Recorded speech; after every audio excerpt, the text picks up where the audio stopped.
What's going on? So, it's been a minute since I've actually done a vlog. I clearly got a haircut. +17036530710. Give me 1 second. Hello? Paycheck Trust? I don't know. Thank you. Absolutely. Bye. Never pick up from numbers you don't know. Let them leave a voicemail. It's totally okay. Anyways, it's been a minute since I've actually done a video. I got a haircut. So that took a couple thousand years, which is why I haven't been here. It was just the one haircut. I've been thinking a lot about performance and expression because I'm actually doing a performance in Lexington, Kentucky. Lexington, Kentucky. Change your name. I'll be there in November because of the virtual flash mob that I did. If you don't know that story, this is the video. You can watch it at any time you would like. So I'm working with a dance team that's up there, or over there, northwest. So expression and performance has been on the mind. I thought of 3 different tips that basically can help people have more believable expression. The first tip is syncing your face with your body. Okay, I like to tell my students that you are dancing with your face just as much as you are dancing with your body. So connect specific facial expressions and facial changes to specific moves. The best way to do this is being very specific. So don't just be like, generally happy from this egg count to this egg count, and generally sad from this egg count to this egg count. Choose to have a specific move where you are saying, okay, here I'm going to, kind of grimace here, or like, oh, I'm going to like, go from like a chill, hey, to like a, like hype kind of face.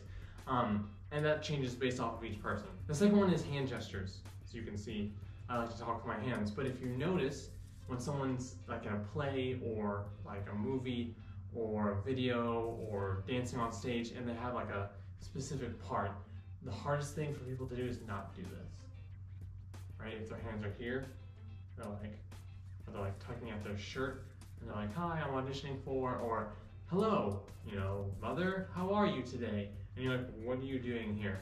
The audience will notice believable things with your hands, right? So instead of being like, or tugging at your costume, or, like fidgeting with your fingers or whatever, you're actually doing something like, right? So you're like, this is intentional. Or if you're doing a piece of choreography, then you can do specific intentional hand movements where you're like, okay, I want to show my expression through this movement. The third one is the order in which you express.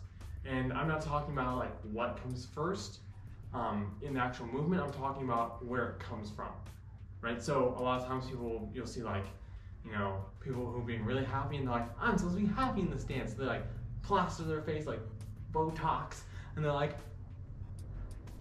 and it's like, whoa, okay, this is way too much, right? And it's because it's not believable. That's what we don't like about it. But if you start from emotion and you're like, a dance about the day you got a puppy, right? And so you're like super hype and you're super excited and you're like, and then you can kind of make that bigger than life if necessary for the dance. But it needs to come from an emotion. And so then you can basically say emotion, expression, choreography, instead of saying, okay, I have the choreography down, and then let me just like paint a layer of happy face on it. That's not believable. We want to see real human emotion. Not everyone in the audience may be able to relate to being a dancer. They don't know the skill that it might take to actually learn this choreography or execute this choreography, but they do know how to be human.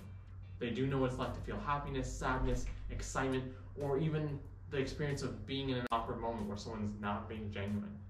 And so you want them to see the genuine emotion because they can relate to that and they'll connect to your dancing so much better.